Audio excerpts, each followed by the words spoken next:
오늘 하나님께서 우리에게 주시는 말씀은 여호수아서 3장 1절에서 6절까지 말씀입니다. 제가 가진 구약 성경 322페이지입니다. 322페이지. 여호수아서 3장 1절에서 6절까지 말씀입니다. 다 찾으셨으면 제가 봉독해 드리도록 하겠습니다. 또 여호수아가 아침에 일찍이 일어나서 그와 모든 이스라엘 자손들과 더불어 시딤에서 떠나 요단에 이르러 건너가기 전에 거기서 유숙하니라. 사흘 후에 관리들이 진중으로 두루 다니며 백성에게 명령하여 이르되 너희는 레위 사람 제사장들이 너희 하나님 여호와의 언약궤 매는 것을 보거든 너희가 있는 곳을 떠나 그 뒤를 따르라. 그러나 너희와 그 사이 거리가 2000규빗쯤 되게 하고 그것에 가까이 하지는 말라. 그리하면 너희가 행할 길을 알리니 너희가 이전에 이 길을 지나보지 못하였음이니라 하니라. 여호수아가 또 백성에게 이르되 너희는 자신을 성결하게 하라. 여호와께서 내일 너희 가운데에 기이한 일들을 행하시리라. 여호수아가 제사장들에게 말하여 이르되 언약궤를 메고 백성의 앞에 건너라 하매 곧 언약궤를 메고 백성의 앞에 나아가니라. 아멘. 말씀에서 함께 기도하도록 하겠습니다. 아버지 하나님 감사합니다. 오늘도 아버지 하나님의 복되고 은혜롭고 거룩하신 말씀 앞에 저희를 불러주시니 너무나 감사를 드립니다. 이 시간 죄된 자의 입술을 가리워 주시고 온전히 주님의 말씀만이 선포되게 하시고 주의 말씀이 선포될 때 하나님의 백성들 마음 가운데 깨닫는 귀와 깨닫는 마음을 허락하여 주시옵소서. 예수 그리스도 이름으로 기도드리옵나이다. 아멘. 한 스승이 있었는데요. 그 스승이 집에 들어가는 열쇠를 잃어버렸지 뭡니까? 그래서 이 스승이 열쇠를 찾기 위해서 집 앞마당에 있는 풀숲을 샅샅이 뒤지기 시작합니다. 스승이 무릎을 꿇고 손을 더듬더듬하면서 굉장히 자세히 열쇠가 어디에 있는가 찾기 시작합니다. 풀잎 하나하나 뒤지면서 찾게 되는데요. 그렇게 찾는 중에 제자들이 들어오게 되죠. 제자들이 스승이 엎드려서 뭔가를 막 찾고 있으니 제자들이 말합니다. 스승님 지금 뭐 하십니까? 스승이 이렇게 대답을 하는데요. 내가 집 열쇠를 잃어버렸지 뭐냐. 제자들이 저희가 그러면 같이 찾아드릴까요? 라고 묻습니다. 그래 그러면 너무 좋지. 제자들도 다 무릎을 꿇고 앉아가지고 손을 더듬더듬 하면서 열쇠를 찾기 시작합니다. 해가 중천에 뜨게 되고 덥고 힘들기 시작하는데요. 그 중에 좀 똑똑한 제자가 하나 있었습니다. 그 제자가 스승님한테 이렇게 묻습니다. 스승님 혹시 열쇠를 어디서 잃어버렸는지 기억나십니까? 라고 묻습니다. 똑똑하죠. 굉장히 중요한 질문입니다. 스승님이 이렇게 대답합니다. 알지. 내가 집 안에서 잃어버렸지 뭐야. 거기 있던 제자들이 다 한숨을 푹 쉬면서 아니 선생님 열쇠를 집 안에서 잃어버렸으면 집 안에서 찾아야지 왜 여기 풀밭에서 이렇게 고생을 하고 우리까지 이렇게 고생을 시키십니까? 라고 말하니까 선생님이 이렇게 말합니다. 여기가 밝지 않냐? 밝은 데서 찾아야지. 이 스승이 과연 제자들에게 무엇을 가르치기 위해서 이런 바보 같은 일을 벌였을까요? 이 이야기는 사실 우리 모두의 이야기입니다. 우리는 집으로 들어가는 열쇠를 잃어버린 사람들입니다. 원래 우리는 하나님과 함께 하나님의 집에서 함께 살던 사람들이었습니다. 그런데 우리는 그 집에 들어가는 열쇠를 잃어버렸습니다. 사실 어떤 사람들은 열쇠 잃어버린 것도 모르고 그냥 살아가죠. 어떤 사람들은 엉뚱한 열쇠를 가지고 자기가 하나님의 집에 살고 있다라고 착각하면서 살아가는 사람도 있습니다. 우리는 이 스승이 보여준 것 같이 열쇠를 잃어버린 곳에서 찾지 못하고 엉뚱한 곳에서 찾게 되죠. 특별히 밝게 빛나는 곳에서 자꾸 찾으려고 합니다. 누구보다 신앙에 열심이었던 바리새인들은 어디에서 찾았을까요? 바리새인들은 율법의 빛 아래에서 그 열쇠를 열심히 찾았던 것이죠. 그럼 저와 여러분은 어떻습니까? 여러분은 아버지 집에 들어가는 그 열쇠를 찾으셨습니까? 여러분은 과연 이 열쇠를 어디에서 찾고 계십니까? 이민의 삶 가운데 얼마나 고달픕니까? 여러분께서 얼마나 열심히 살아가십니까? 아침 일찍 저녁 늦게까지 정말 수고하며 애쓰며 정말 뭔가 열심히 찾고 계실 것입니다. 그런데 우리는 어떻습니까? 과연 내가 뭘 잃어버린지는 알고 그렇게 열심히 살아가고 계시는 것입니까? 아무리 땀을 흘리고 아무리 종일 수고한들 앞에 이야기에 나왔던 스승과 같이 잘못된 곳에서 찾는다면 그것은 헛수고가 아니겠습니까? 오늘 본문을 자세히 보시면 하나님께서 약속의 땅에 들어가기 전에 약속의 땅에 들어가는 열쇠를 보여주십니다. 어디에서 어떻게 찾아야 하는지를 열쇠의 주인이신 하나님께서 이스라엘 백성들에게 가르쳐 주십니다. 그러니 잘 들어봐야 되겠죠. 열쇠를 어디서 찾는지 이 말씀이 우리에게 가르쳐 주시니까 말입니다. 그런데 이 말씀을 듣기 전에 우리가 주의해야 될 것이 한 가지 있습니다.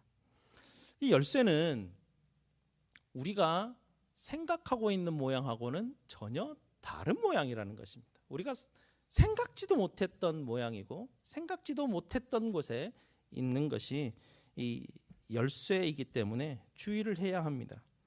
특별히 내가 하나님을 안다고 생각하는 사람들, 내가 하나님과 좀 경험이 있다고 생각하는 사람들, 내가 좀 신앙생활 좀 해봤다는 사람들, 이런 사람들일수록 오히려 거꾸로 열쇠를 알아보지 못할 위험성이 있다는 것이죠.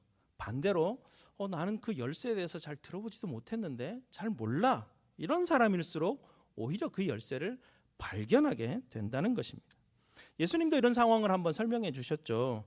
예수님이 날 때부터 맹인되었던 사람의 눈을 뜨게 하셨는데요, 그날이 안식일이었습니다. 바리새인들 눈에는 안식일을 지키지 않는 것만 보였습니다. 날 때부터 맹인된 자의 눈을 뜨게 하시는 그리스도를 그들은 볼 수 없었죠. 이때 볼 수 없는 맹인은 그리스도를 보게 됩니다. 그러나 반대로 본다고 했던 바리새인들은 예수 그리스도를 볼 수가 없었습니다. 하나님이 우리에게 알려주시는 열쇠란 이런 비밀이 숨겨져 있는 것이죠.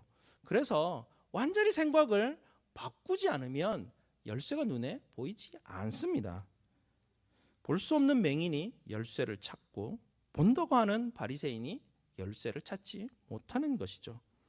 다른 예를 들으면 허랑방탕하여 모든 것을 잃어버리고 거지가 되어서 내가 다시 아버지께로 돌아가야지 했던 둘째 아들은 아버지와 함께 집에서 잔치를 합니다. 그런데 늘 열심히 살았던 첫째 아들은 집 밖에서 잔치를 쳐다보기만 합니다. 하나님이 말씀하시는 열쇠의 비밀이란 참 이해하기가 쉽지 않은 우리네 어떤 삶을 살아가는 방식과는 굉장히 다른 방식이기 때문에 알아차리기가 쉽지가 않습니다. 그래서 말씀을 보실 때 주의해서 살펴야 합니다. 내 생각, 내 경험, 내 아는 것들 다 내려놓고 하나님 주신 마음을 간절히 바라면서 듣지 않고 보지 않으면 잘 깨닫기가 쉽지가 않습니다. 오늘 말씀 다 설명하면 시간이 너무 많이 길기 때문에 5절 말씀을 좀 집중적으로 보려고 합니다. 이 5절 말씀이 사실 키포인트인데요, 하나님이 여호수아에게 주신 열쇠입니다. 5절 말씀 다 함께 읽어보실까요? 시작.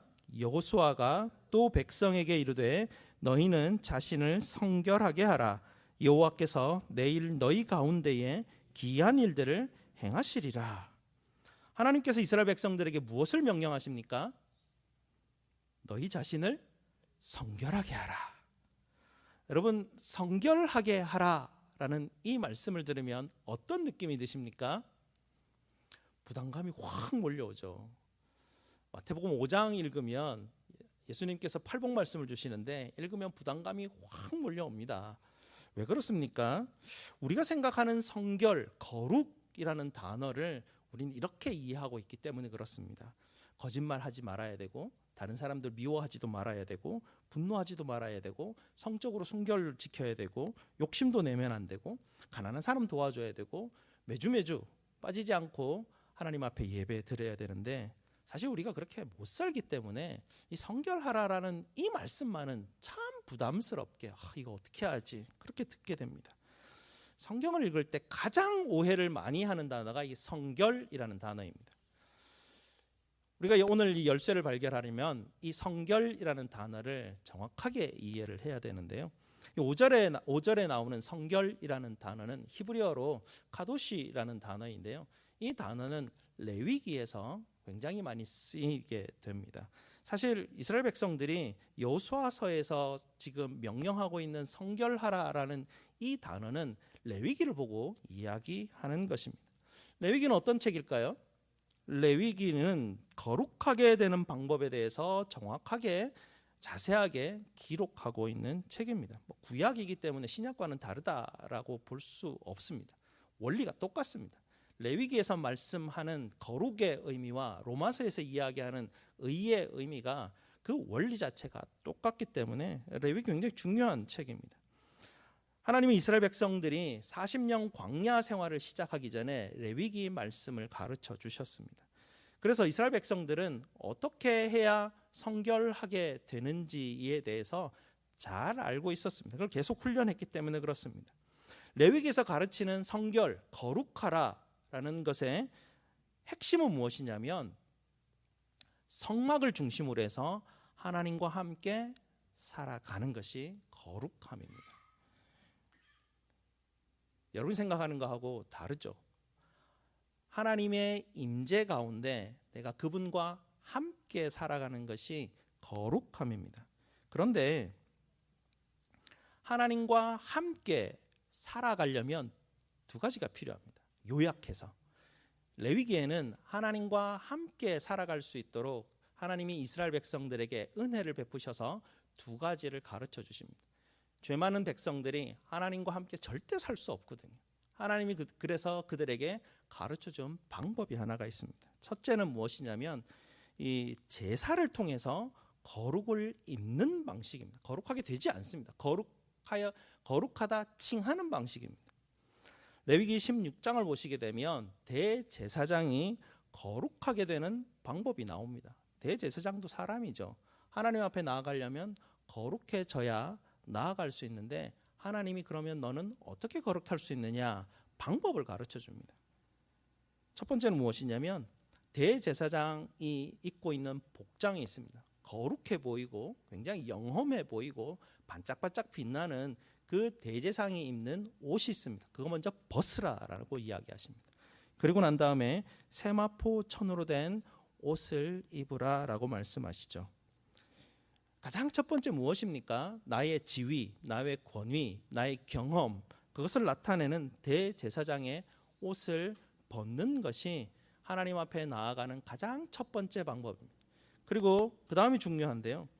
이 세마포 옷이라는 것은 내가 하나님 앞에 도무지 가까이 갈 수 없는 처절한 죄인임을 하나님 앞에 고백하는 표시로 세마포 옷을 입고 나아가는 것이죠. 그렇게 세마포 옷을 입고 하나님 앞에 나아가면 하나님께서 그들에게 제사하는 방법을 가르쳐 줍니다. 어떻게 양의 피를 흘리고 그리고 동물에게 죄를 지워서 그 동물을 하나님이 거하시는 진영 밖으로 쫓아버립니다. 그래서 그 제사 의식을 행하게 함으로 하나님은 그 대제사장을 거룩하다 칭하여 줍니다. 우리가 이렇게 생각이 들죠. 세마포 옷을 입는다고 거룩해질까? 동물이 피를 흘린다고 거룩해질까? 우리가 생각하는 방식하고는 전혀 다르지 않습니까? 거룩해지려면 우리의 삶이 뭔가 바뀌어야 되는데 삶이 바뀌는 것을 이야기하지 않습니다. 내가 하나님 앞에 내가 입었던 옷을 벗고 세마포를 입고 동물의 피를 흘리고 내 죄를 대신해서 동물이 진영 밖으로 쫓겨나 버리는 것, 그렇게 함으로써 하나님께서 우리에게 약속을 주시는데 그것이 무엇이냐면 그렇게 하면 내가 너희를 거룩하다 받아주겠다라고 말합니다. 그렇게 함으로 대제사장이 하나님 앞에 나아가도록 허락을 받게 됩니다. 우리가 생각하는 거룩하고는 다른 것이죠. 거룩은 우리의 어떠함이나 우리의 노력으로 일어나지 않습니다. 이게 굉장히 중요한 개념입니다. 우리가 생각하는 거룩과 전혀 다른 개념을 하나님은 우리에게 가르쳐주고 계시는데요. 거룩은 말씀을 순종하려고 열심히 노력하는 것으로 절대로 이룰 수 없습니다. 거룩의 문제는 누가 옳은지 그른지에 대한 문제도 아닙니다. 거룩의 문제는 누가 잘하고 잘못하고 잘잘못의 문제도 아닙니다. 거룩의 문제는 우리가 전통적으로 무엇을 해왔는가에 대한 그런 문제도 아닌 것이죠. 거룩은 그렇게 이루어지지 않습니다. 거룩은 내가 입고 있는 내 자신을 드러내고 있는 내 존재감을 드러내고 있는 것들을 다 내려놓고 내가 죄인임을 인정하는 그 옷을 입고 하나님 앞에 나아가게 될 때 어린 양이 나를 대신해서 피를 흘리는 죽음으로만 거룩함이 이루어지게 된다. 하나님 그렇게 가르치시죠. 신약으로 오면 사도 바울이 어떻게 하나님 앞에 나아갑니까? 오호라 나는 곤고한 자로다 라고 하나님 앞에 울부짖습니다. 이 사망의 몸에서 누가 나를 건져내랴 하는 처절한 고백을, 몸부림치며 울부짖는 고백을 하나님 앞에 기도하며 나아가게 되죠. 여러분, 기도하면서 여러분 영혼 가운데 시궁창 냄새가 나는 것을 혹시 느껴보신 적 있으십니까? 아무리 죄에서 빠져나오려고 죽어라 노력해도 절대로 빠져나올 수 없을 그런 경험들을 여러분 혹시 해보셨습니까? 그래서 도무지 빠져나올 수 없어서 처절해서 하나님 앞에 울부짖으며 하나님 이 죄악의 늪에서 나를 제발 건지시옵소서 그렇게 기도하신 적이 있으십니까? 신앙은 여기에서부터 출발하게 됩니다. 내가 처절한 죄인임을 깨닫는 바로 그곳 예수님의 십자가 거기에서부터 신앙은 시작하게 됩니다. 거룩이라는 것은 철저하게 죄인임을 깨닫고 십자가를 발견할 때 하나님이 우리를 거룩하다 칭하여 주시는 그것으로 거룩하게 되는 것이죠. 우리의 삶을 통해서 우리의 노력을 통해서 일어나는 것이 아닙니다. 우리는 교회에서 각자 열쇠를 마치 찾은 것처럼 그렇게 행동하는 우리의 연약함들을 바라보게 됩니다. 내가 찾은 열쇠가 옳은 것이라고 맞는 것이라고 주장하죠. 그렇게 해서는 거룩이라는 열쇠를 우리는 절대로 찾을 수가 없습니다. 거룩이라는 열쇠는 내가 얼마나 죄인인가를 깨닫는 바로 그 장소에서 발견할 수 있습니다. 그랬기에 맹인이 그리스도를 볼 수 있었던 것이죠. 바리새인은 자기 그 자신이 죄인임을 알지 못하였기 때문에 그리스도를 볼 수가 없었습니다. 저와 여러분은 거룩하라는 이 말씀을 착각하는 바리새인과 같이 될 수도 있고요. 거룩하라는 이 하나님의 가르치시는 방법대로 옛사람의 옷을 벗어버리고 죄인임을 드러내는 세마포 옷을 입을 수도 있는 것이죠. 열쇠를 발견할 수 있는 그 장소, 성결하라 하신 그 말씀, 열쇠를 발견할 수 있는 그 장소는 밝게 빛나는 장소가 아니라 죄로 어두워진 우리의 마음속이 될 것입니다. 어둡고 냄새나는 곳입니다.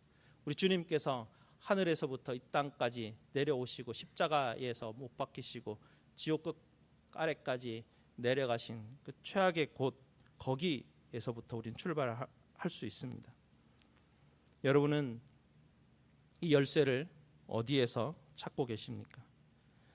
레위기에서 말하는 두 번째 방법이 있는데요. 하나님이 주신 이 거룩이라는 선물이 주어지게 됩니다. 거룩은 선물입니다. 내가 이루어내는 것이 아니라 하나님이 선물로 주시는 것입니다. 이 거룩을 즐거워하는 방식입니다. 이 두 번째 방식인데요. 무슨 말이냐면 이 즐거운 마음으로 주님의 율법을 묵상하고 이제 순종해 나가는 것인데요. 사실은 이 말씀을 순종하는 것은 우리의 능력으로 이게 이루어질 수 없는 부분입니다. 이게 아무리 해도 말씀 순종이 되어지지 않습니다. 우리의 노력으로 할 수 없는 것입니다. 하나님의 은혜를 부어주실 때 우리는 그 거룩한 선물을 즐거워할 수 있게 됩니다. 은혜가 여기에서 아주 중요하게 작동하고 있습니다. 은혜로만 말씀 앞에 나아가고 순종하게 되죠. 말씀, 하나님이 우리에게 주신 많은 말씀들이 있는데 예수님이 두 가지로 요약해 주셨죠. 무엇입니까? 예수님이 두 가지로 요약해 주신 하나님의 명령, 하나님을 사랑하고 내 이웃을 내 몸과 같이 사랑하라. 두 가지입니다. 이게 다입니다.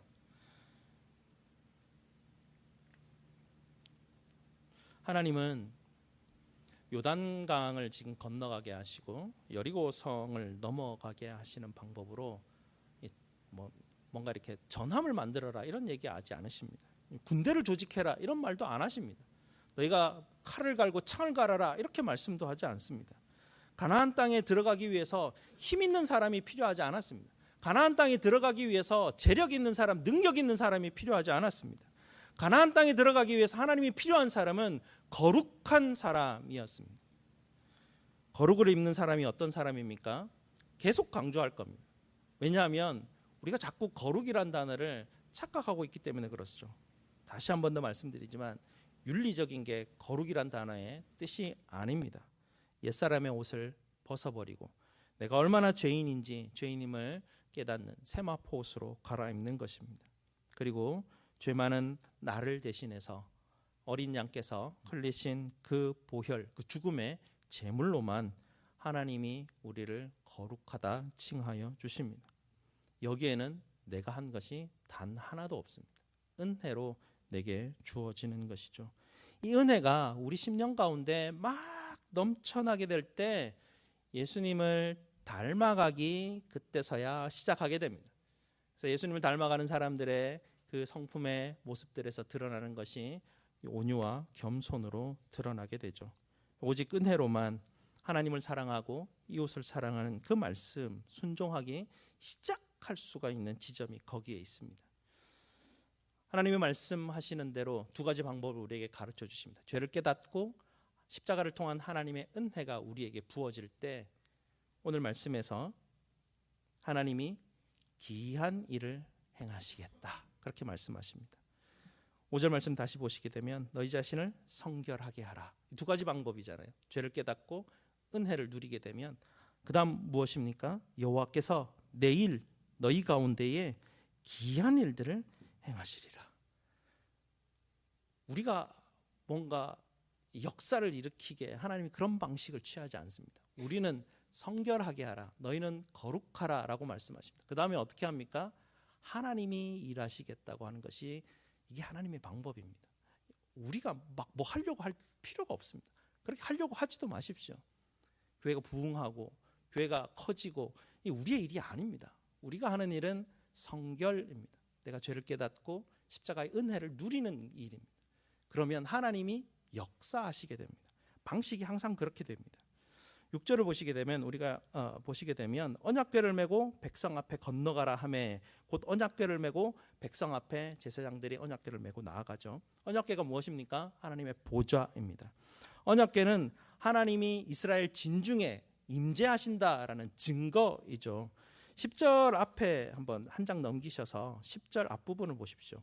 또 말하되 살아계신 하나님이 너희 가운데 계시사라고 그렇게 말하십니다.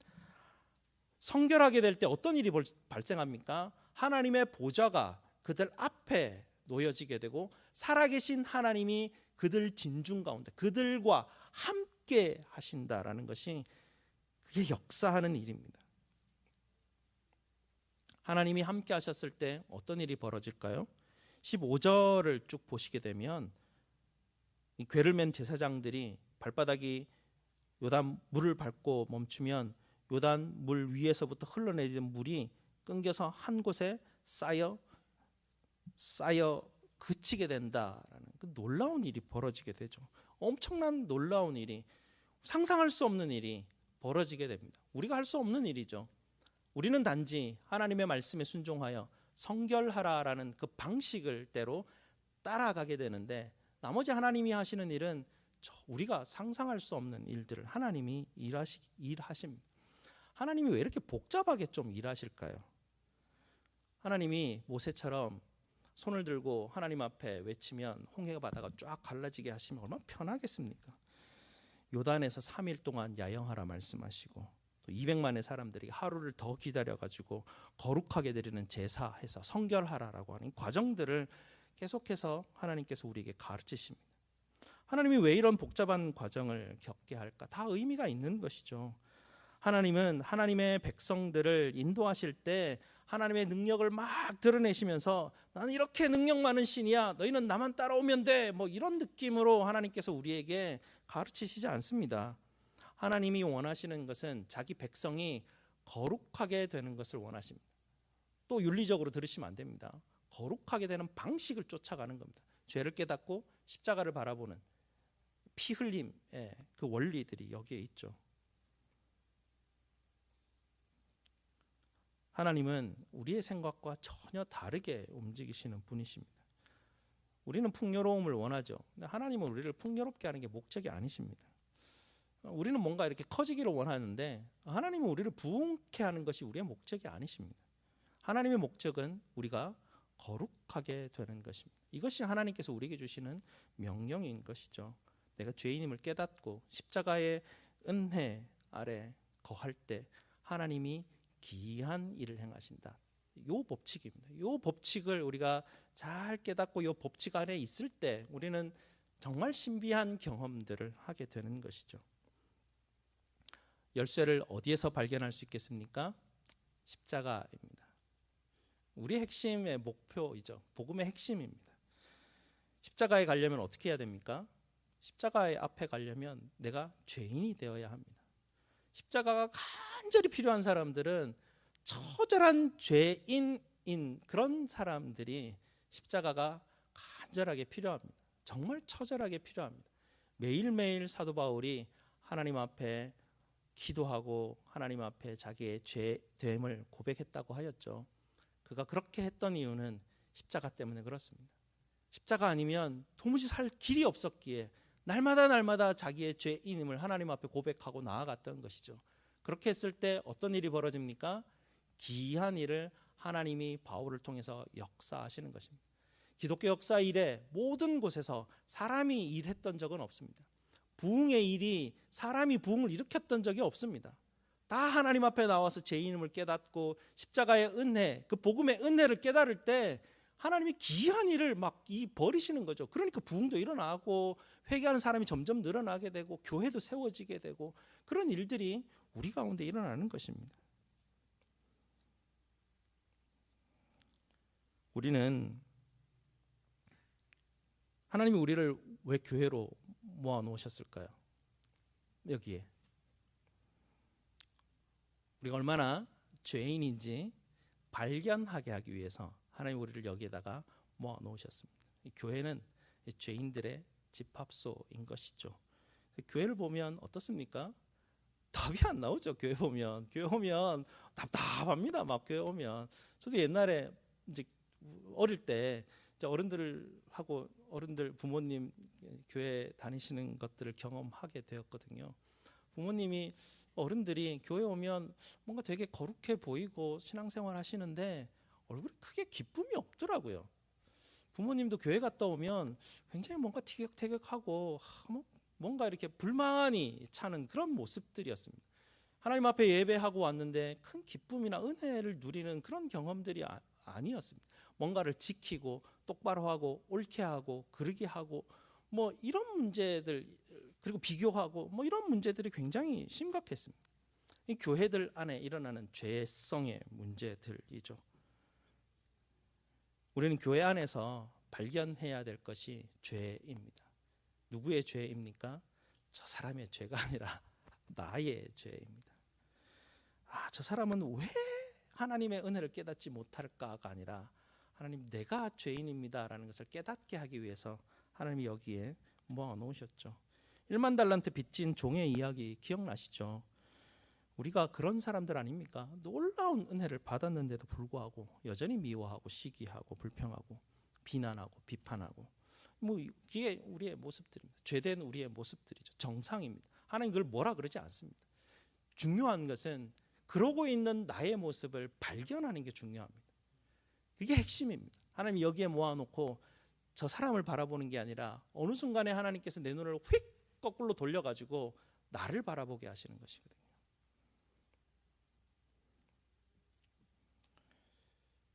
여기 하나님이 모아놓으셨는데 여기서 열쇠를 발견하지 못하면 정말 헛수고하는 것입니다.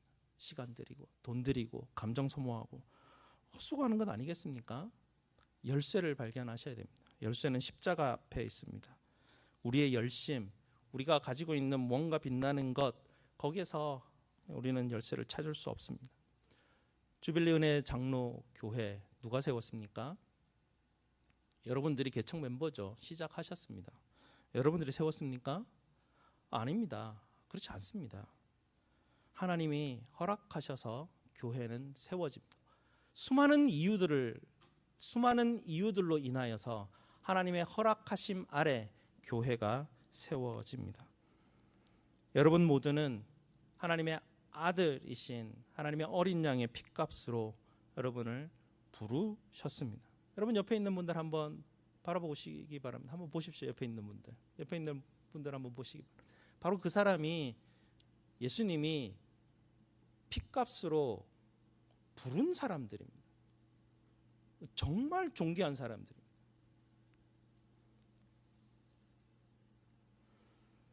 주빌리 은혜 장로교회는 여러분이 시작한 것도 아니고요. 여러분이 자라나게 할 수 있는 것도 아니고요.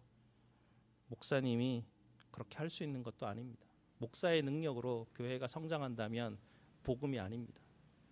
교회 성장은 하나님의 기이한 일로 일어나는 것이 교회의 성장이죠.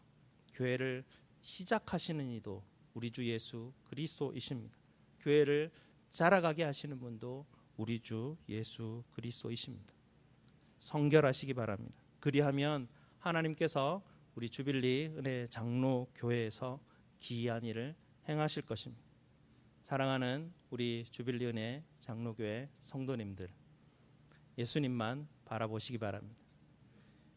예수님의 십자가만 바라보시기를 주님의 이름으로 축원합니다. 기도하시겠습니다. 아버지 하나님 감사합니다. 오늘도 하나님께서 우리에게 말씀 주셔서 우리가 무엇을 해야 할지, 어디에서 하나님께서 주시는 하나님의 이 열쇠를 찾아야 할지 발견케 하시니 감사합니다.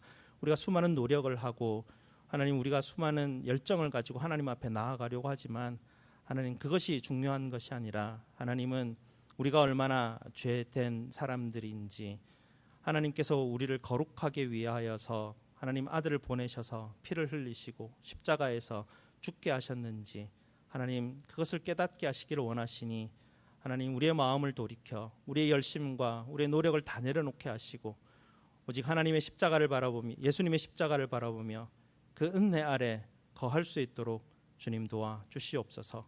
하나님 그리하여 주께서 행하시는 놀라운 기이한 일들을 보는 우리 모든 주빌리 은혜 장로교회 성도님들 될 수 있도록 주님 축복하여 주시옵소서. 예수 그리스도 이름으로 기도드리옵나이다. 아멘.